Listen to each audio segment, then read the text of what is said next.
All right, let's do some trailer brakes on this Dexter axle trailer. Tell you a little bit about how some of these work.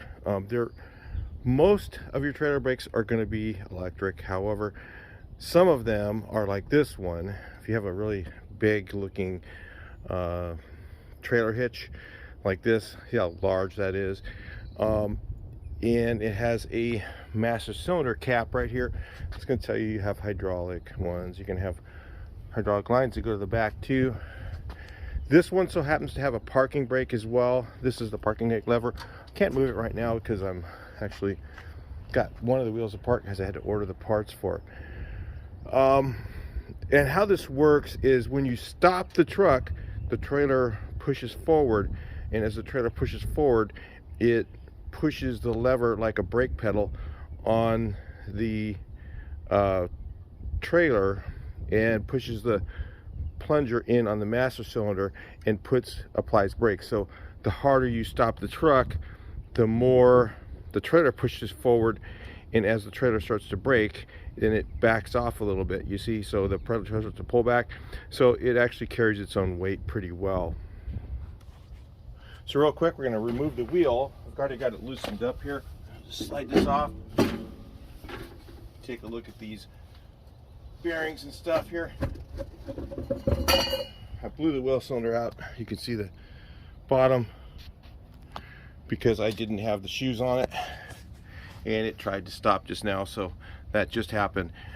Okay, so the first thing you want to do is find out what size brakes you have. Okay, and usually, stamped on the drum, it's going to be stamped on here. It's got a size. I got a Black Widow in there, don't we? Let's get him out of there. Dead Black Widow. Let's not count on that. So anyway, the brake drum size is usually on somewhere stamped on the brake drum. So if you just look around here, this one here is a 12-inch drum. So you want to measure the drum. Take your tape measure, measure the width of the shoe. This one happens to be 2 inches.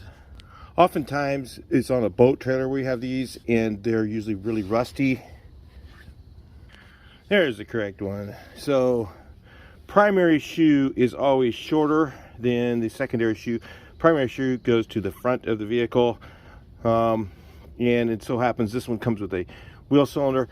So you can actually order these here, because listen, by the time you pay for shoes are usually about $60 or $70 if you can find these ones, and if you're and by the time you pay for that and a wheel cylinder, you're pretty much into, these were like $100 a piece, and these come with new springs, all stainless steel. You can see the springs are stainless steel. So to get rid of your old Dexter ones might be a benefit to you. And these come from etrailer, so you can check those guys out. I'm not sponsored by them or anything. I just found them on there. The thing I found is the backing plates are pretty much mostly the same. Most of the trailer axle companies, or most of them are Dexter, but most of them have the same bolt pattern on here. So easy enough, rather than trying to assemble the shoes, you can just buy this whole thing and just bolt it on. Now on mine, unfortunately, I thought this one had a e-brake on it, but it doesn't, and I have to put the e-brake stuff on it. So it's going to have some extra things that maybe your trailer won't have. But this might just help you kind of get through it. So I'm going to go ahead and remove all these shoes and the wheel cylinder. I cannot use this backing plate because it does not have the hole. It would be right about where that square is, right there, for the e-brake cable to go through. So I've got to use my current backing plate. It's not rusty. It's not a big deal. When you have a boat trailer, a lot of times they are. So replacing the whole backing plate and everything is probably the best bet. On your trailer, on your boat trailer, you might want to use a saltwater proof wheel bearing grease. On this, I'm not going to do that because, there's no need to. So on your typical trailer, I'm going to get you back a little bit, is you normally have electric brakes. So let's just talk about this real quick. If you have electric brakes, you can usually get the shoes at places like O'Reilly Auto Parts for those. And how you do that is look at every hole that's on here. If you want to order them, you can order them. I think like eTrailer has those as well, and about the same price as everybody. I thought they were pretty comparable myself. But if you look here at all these holes that are on these, you want to make sure that it has exactly the same holes on it as yours, all the ones that you use. And I looked at all that stuff on mine, and they matched up pretty well to the ones that are on it.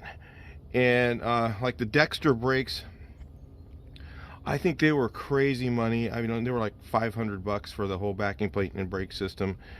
It was like crazy. So these were like $200 with everything. That's including, you know, stainless steel springs and everything else that aren't on the other ones. So you look at every hole to make sure they're all the same.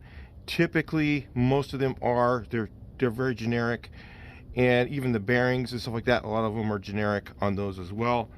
And like places like O'Reilly Auto Parts have the electric ones in stock. You can just buy them. They're not hard to change. They're actually very simple. They have just one electric solenoid on them, and they have a couple of springs. It's pretty self-explanatory if you want to do your own electric brakes. These are a little more complicated, so let's get into it.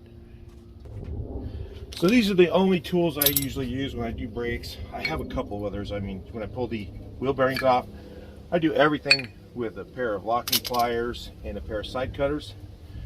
And I was an ASE master auto technician many years ago. I did lots of brake jobs, and this is basically all I've ever used to pull off the cotter key back when they had a lot of drum brakes with greased wheel bearings. Not today. Most of these are done. So we'll put a new cotter key in. I always do that. So you have those assortments at Harbor Freight.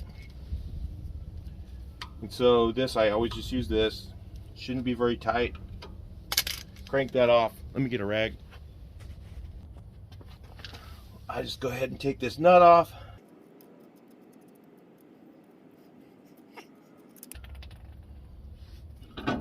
It's not supposed to do that. Then I take this inner wheel bearing off, or outer wheel bearing off. Set that in my grease bucket. Put my nut back on. That's how I do every brake job. Guys will tell you, oh, you ruined the seal. I've never ruined a seal doing this. Well, not never, but 99.9% of the time, no issues. And then I just take this, slide it off, and that's how you get your seal out. And I reuse the same seal again for the wheel bearing. It will not replace that. So they generally don't leak because it's grease. Okay, so now we see our wheel cylinder pushed out, which is a drag. Then I have a couple of brake tools that you need to do the job. Let me show you what they are. So the real cool tools you're going to need are one of these is pretty nice. You can just use a pair of these and just crimp them down and use those to twist them off, but it's much easier if you have this tool and one of these here. Put the springs back on. You can use a screwdriver too, with that, and it comes off kind of like that.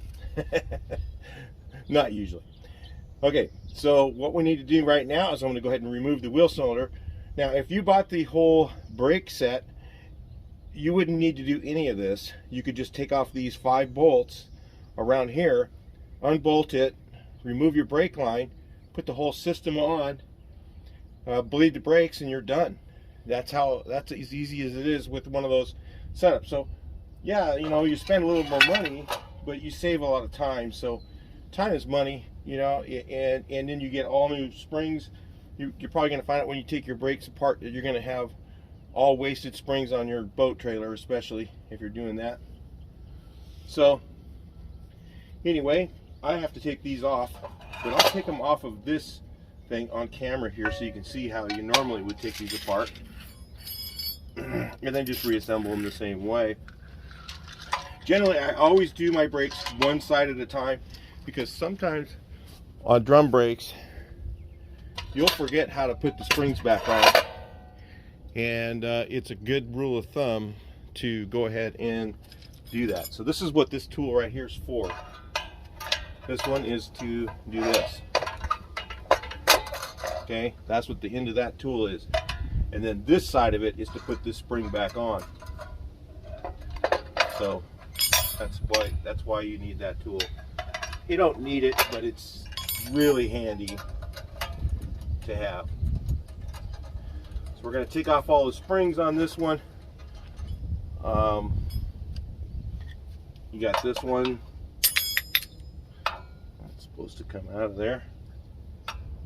Goes for here. There's a little pin on the back side. You hold it with your finger.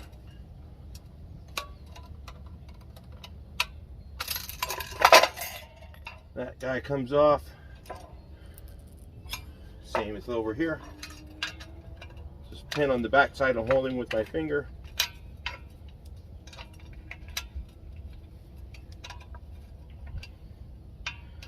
Just twist that a half a turn, a quarter turn. Comes off. There's your brake shoes. All off like that.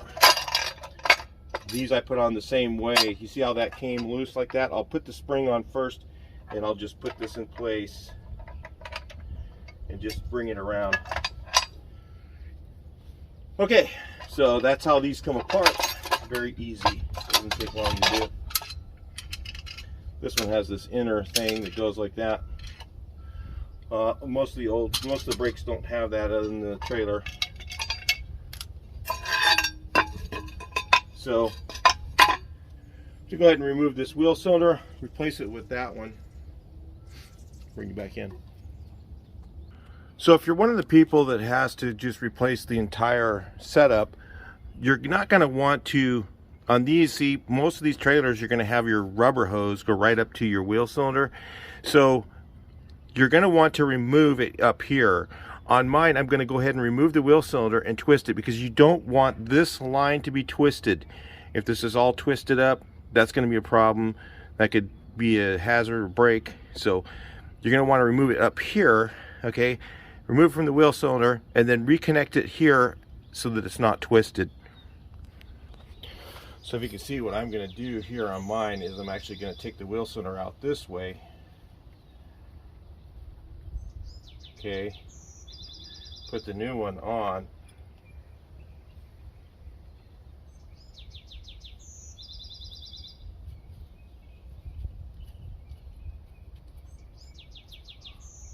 So that my line isn't twisted. So I'll have it slightly twisted this way, and then when I put it in, when I tighten it, it'll be in the right place.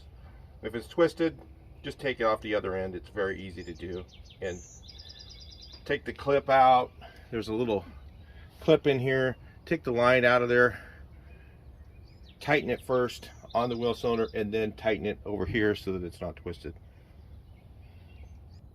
Well guys, I ended up having to take my line out anyway, because the new wheel cylinder has a slightly different angle of the line, so I just had to take the line off. It's not hard to do. And then do the bolt first for the wheel cylinder, and then put the line back in, because it just wouldn't, back there there's not enough room to get the bolt in. So we'll just do it the little more difficult way, right? It's always fun. Love it when those engineers and manufacturers make stuff that doesn't work the same. It used to get me really frustrated when I was younger. It doesn't bother me much now. I just kind of get over it, I guess. After a while, you just kind of become complacent, like the Russians, right? Anyway, just become complacent because your government's a crazy Crazy people. All right. So then we put that on first, and we're going to put this end of the line on next. So I'll get to show you how I do it. This is all how I do it. You can do it however you want. And you know, there's no right, I'm not telling you the right or wrong way. I'm just saying that's how I do it. And I've had good luck with doing things the way I do it. So anyway, 5/8 for this side, and I put the line in the hole back here. I don't know if you can even see it. So it's out of the way. Put the clip on so it kind of stays in place while I'm working on it. Where's my, not a hammer. This is another cool tool to have.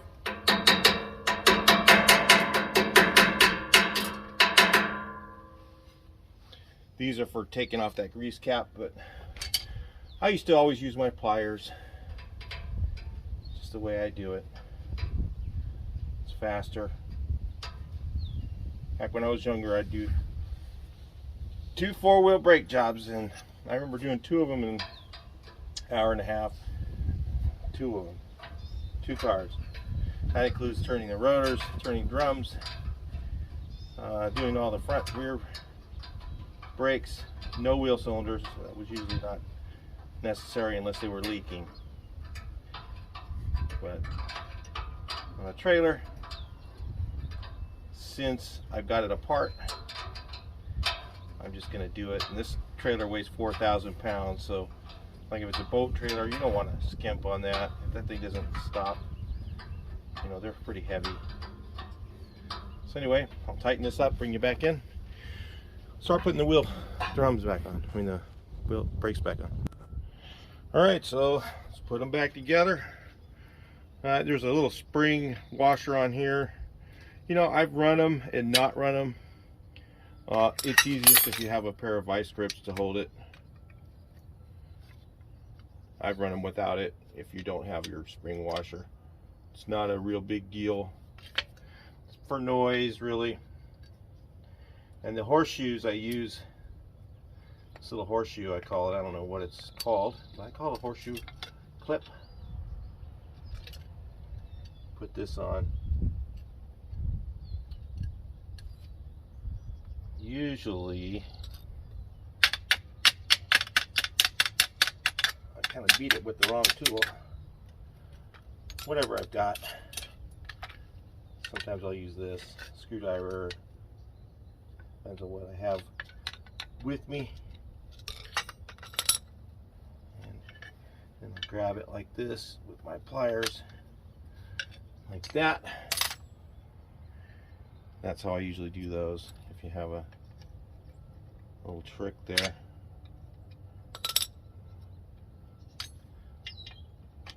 Like I said, I use the pliers and these things for so much on a brake job that it's the most common tool that I get out of my toolbox. There we go. Make sure it's on there really good. Don't want that sucker to pop off. So to get these off, generally I'll take this and I'll use this thing, that curved end of this tool, and I'll put it in here and I'll wedge it and I'll just pry, and I'll wedge it in here and I'll pry it and it'll open this thing up, and I'll use it 2 different directions and I'll get that thing off of there with this tool right here. Works great. It's an old trick. So we'll put this thing back on. Normally I won't take this off. When I'm doing drum brakes, I generally won't take off the e-brake cable. I just leave it on the arm. But the thing is, I had this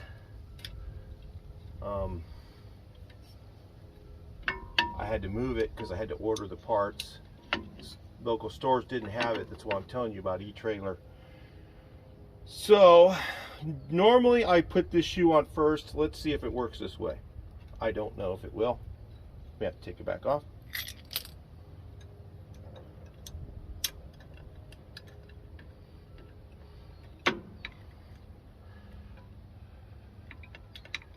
Come on.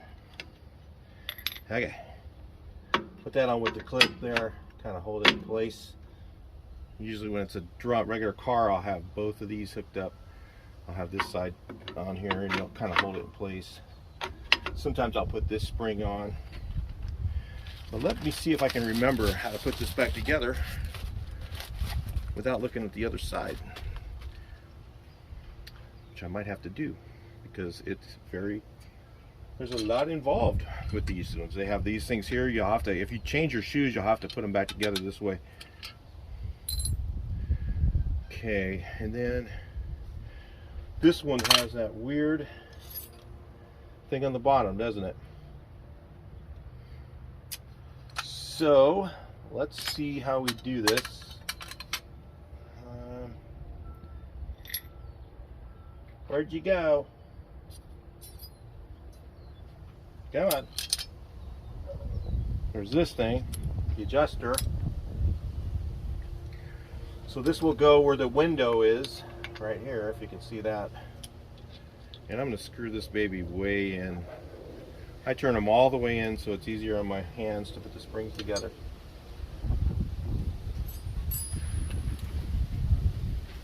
Make sure you guys are in frame. Okay, here we go. Here's the spring. I guess it can go either way. Sometimes you got to look at, some of the springs have a long arm and then that goes where, so you can reach the adjuster so it doesn't rub against it. This one doesn't because it's weird. So I hook that in there. This in here. Make sure that this thing's going the proper direction to reach the little window. Use the leverage of the brake shoe to hold that in place. That seems to be working.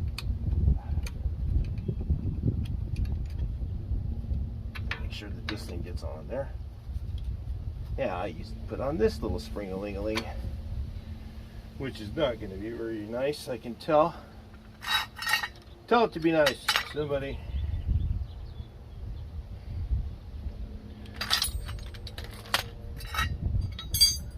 Okay, this one had a double on it.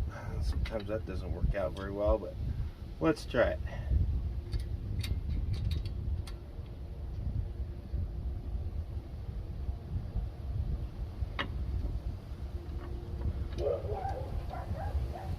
Yeah.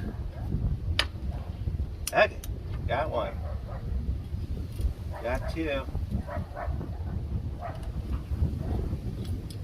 This one goes on there. And I gotta find my tool, which is right here. Hopefully my head's not in your view. The thing that's difficult about this is I can't reach, I knew that was gonna happen. Can't reach the back side to hold the pin with my finger very easily, and process is going to be a little tough here. Kind of need the wrong hand where I need the right hand. So let's see if I can, that's why you want this tool. Without this tool, this would be really tough to do. Oh man, I might need to be where you guys are. I'll bring you back in. I'm gonna go ahead and get this on here, bring you back in. All right. Whew, I couldn't get that back one. This once I put this back one on there, so I said sometimes those are impossible to get on. It's probably needed these, I guess. These are bent. I think they're bent for a reason. Oddball suckers. Okay. So got that on. Let's see what's next here. We got,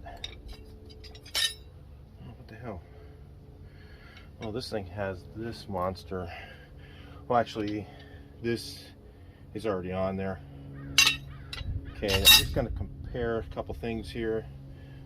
This should go like that. So it goes in here. It goes that direction, I believe.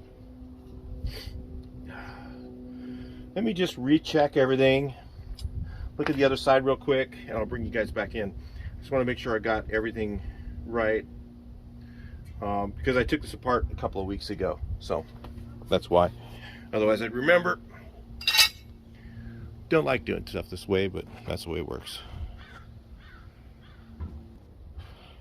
Alright, so I went ahead and flipped this guy over. The double side goes in the front on this because this has the parking brake, remember. This is for the parking brake, this little lever is. And it's because this has this backup spring-a-ling-a-ling setup. And then so, well, it's got this funky thing too. Looking for the new one. There it is. So this goes on here. Oh, that'll be interesting, huh? Yeah. Yeah, it goes on there. Thought it would work. Then we get the short spring. Goes on the front, which isn't very well made, but we'll run with it. Just go right in the hole. Then that's what this thing's for right here, is to put the springs on. You can do it with a screwdriver, but boy, you'll do that once.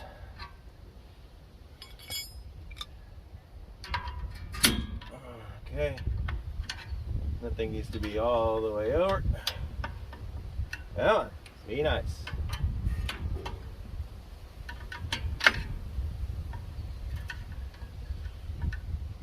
Okay, over there. And then the other spring-a-ling-a-ling.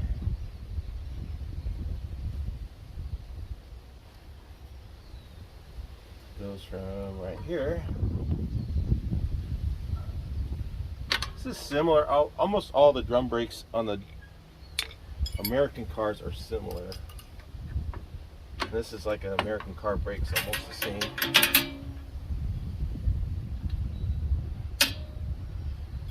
Center our shoes. Yeah, I should have greased all these points. Some of you guys are gonna be like, oh, you didn't grease it. Go ahead, make the comment. It's for the sliding part where the drum is, where the brakes are. I don't like to grease them because what happens is I always get grease on my hands and I get grease on the shoes, and that's not good. So that's why I don't do it, and they slide just fine without it. So anyway, that's it for this side. Looks like everything's right. Got this thing on there, get all my pieces, clean everything up now. Notice I didn't get a lot of handprints on my shoes. It's a lot of the way to, it's the way I do it. You can do it your way, whatever that is. I got one more spring here. I don't know. Let's see where this one goes. Got one extra spring. That's not good. I think this is for the parking brake. I just don't know where it goes. Let me check on the other side. I'll bring you back in. Oh, you know what? I see it right here. Look, it's on this already. So it's already on there on this one. So it goes on the back side of this as part of these two halves when you put this together. So if you bought your shoe by itself, you'd want to take this apart and just put it back together the way that you took it apart. If you just bought the shoes, because you can buy this shoe and that shoe. I don't know that you can. I was looking for these two and I couldn't find them really anywhere this style. the ones that match this exactly, because they're kind of different. They're like a half pie shaped. It's got an inner piece. Yeah, they're a little different. So anyway, that's where that one goes. Got this side apart. I'll go ahead and do that off camera. Generally on these, there are not adjustable brakes. These are not self-adjusting brakes. So I'll put the drum on, okay? I'll tighten up the adjuster until the shoes are out all the way touching the drum and locked up, and then I'll back it off 2 to 3 clicks until the brake drum is not rubbing. So until it's not rubbing, it could be rubbing just a little tiny bit, but if it's rubbing, like if it's hard to turn, then it'll get hot. It'll let you know. Go test drive it and make sure that it doesn't do that. That's what I always do, and make sure that the drums don't get hot, and then come back and check them, raise it up again, and then check them, spin them, make sure that they spin freely after you've broke them in, because your shoes are going to break into the drum a little bit. The drum is going to be a little bit different roundness than the shoes are, and normally, you know, you technically should get these turned if they're worn out. You know, if they're worn out from, you should have them inspected. Like this one goes to discard at 1290, I think. 12 inches, it was plus 90 thousandths, and that's worn out. But I'll just pretend I did, because this is my trailer and I can do whatever I want to. So anyway, that's how I adjust them. I'll make sure that that's all done right. Make sure that there's no oil in here. Clean, grease some wheel bearings. If you need to learn how to grease a wheel bearing, you can do that on another video. There's probably tons of those on YouTube, but at least this will help you get through this repair. I'll talk to you. Hey, one of the things I forgot to mention is you need to bleed the brakes if you change the wheel cylinders. So what I do is I use a Mighty Vac. I'll hook up this thing, show you how it works. So you take this cup and you hook up this end. You see how the hose is dropped down into there. The side with the hose dropped down into there would be the end. I have this hooked back. The end with the hose down in there connects to the wheel cylinder, okay? And then you loosen up the bleeder, okay, on the wheel cylinder. I can't really show you that. You loosen up the bleeder back here, I guess. You loosen that guy up. You fill up your master cylinder with fluid, and you go ahead and pump vacuum into here. And what you're doing, you're sucking all the fluid and the air out. And what you do is you suck it until there's no air. So however long that is, you determine that. That's how I do mine on these, because there's no way you can pump the pedal and pump up the brakes and bleed it. So using a Mighty Vac is probably the best way, and that's how I'm going to do mine. I'll talk to you in the next video. Please like, share, and subscribe.